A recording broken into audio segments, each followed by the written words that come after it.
Bienvenue sur ma chaîne pour le 12e et dernier chapitre de notre histoire. Le vent finit par s'éteindre. Et la lumière cessa de filtrer à travers les paupières de Rita. Doucement, elle ouvrit les yeux. Elle n'était plus dans cette forêt sombre, mais allongée dans un lit incroyablement doux et confortable. La chambre lui semblait familière. Chaque mur, chaque meuble ravivait un souvenir lointain. Où suis-je ? Se demanda-t-elle, complètement perdue. Soudain, un cri perçant de femme déchira le silence. Instinctivement, elle bondit hors du lit. C'est Teresa. Pensa-t-elle, elle fait du mal à quelqu'un. Prête à se battre, elle courut vers l'origine du cri, traversant un couloir qu'elle reconnaissait de plus en plus. Elle arriva devant une porte entr'ouverte. Les cris venaient de là. Sans hésiter, elle entra d'un bond. Face à elle, de dos, se tenait son père adoptif, Jacques. Il se retourna au moment où de nouveaux gémissements retentirent. Mais ce n'étaient pas des cris de douleur. C'étaient les pleurs d'un nouveau-né. Rita ne comprenait plus rien. Elle leva les mains, confuse, et c'est là qu'elle vit. Ses doigts, ils étaient tout petits, comme ceux d'une enfant de 10 ans. Elle se figea, un mélange de surprise et d'émotion la submergeant. « Tu peux t'approcher, ma chérie. » Cette voix douce et pleine d'amour mit fin à toutes ses questions.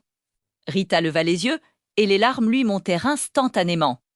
Au fond du lit, devant elle, sa mère, Ya, était là, rayonnante, en parfaite santé. Incapable de contenir sa joie, Rita se précipita dans ses bras en pleurant. « Maman, tu es là !» Zia la serra fort contre elle, apaisant d'un seul coup toutes ses peurs. « Bien sûr, où veux-tu que je sois ?» répondit doucement Zia, un sourire tendre sur les lèvres. Rita se sentait enfin en sécurité, comme si un poids énorme venait de lui être enlevé. Elle se détacha un peu pour regarder autour d'elle, et ses yeux se posèrent sur le petit bébé, endormi paisiblement dans les bras de Jacques. « Gabriel, elle murmura-t-elle, une larme de bonheur roulant sur sa joue. Elle avait retrouvé sa famille. Tout était enfin rentré dans l'ordre. Le temps passa. Les rires de Rita et de son petit frère Gabriel résonnaient dans les champs baignés de soleil. Ils jouaient joyeusement, insouciants. Non loin de là, Jacques travaillait la terre, sa silhouette robuste se découpant sur le ciel d'un bleu parfait. Zia, assise à l'ombre d'un grand chêne, les regardait avec un amour infini. C'était une vie simple, une vie parfaite. Soudain, une ombre immense passa devant le soleil, plongeant la scène dans une semi-obscurité. Rita et Gabriel levèrent la tête, se protégeant les yeux. Dans le ciel, ils virent un oiseau magnifique, gigantesque, qui ressemblait en tout point au légendaire phénix des contes de leur mère. L'oiseau semblait épuisé, ses ailes majestueuses peinant à le maintenir en l'air. Jacques, voyant l'animal, fut pris d'une excitation soudaine. « Je vais l'attraper. On le vendra au plus offrant. Nous serons riches !»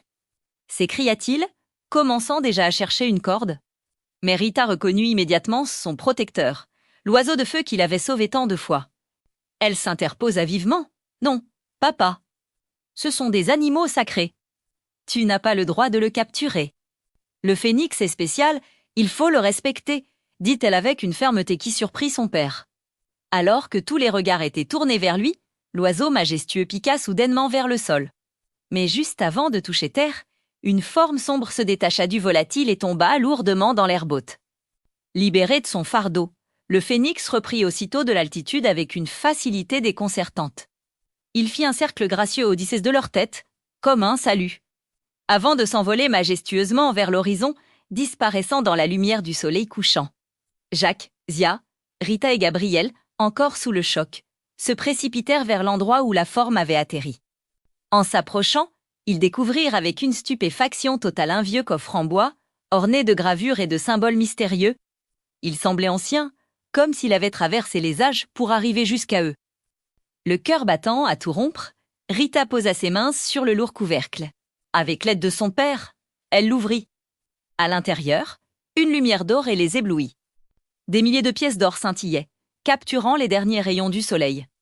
C'était un trésor Odel à de leurs rêves les plus fous, une récompense du ciel, un cadeau du phénix pour la famille enfin réunie. Leur nouvelle vie, pleine d'amour, de paix et de prospérité, pouvait maintenant commencer. Merci d'avoir suivi cette histoire jusqu'au bout. N'oubliez pas de vous abonner pour ne rien manquer de nos prochaines aventures et histoires. À très bientôt!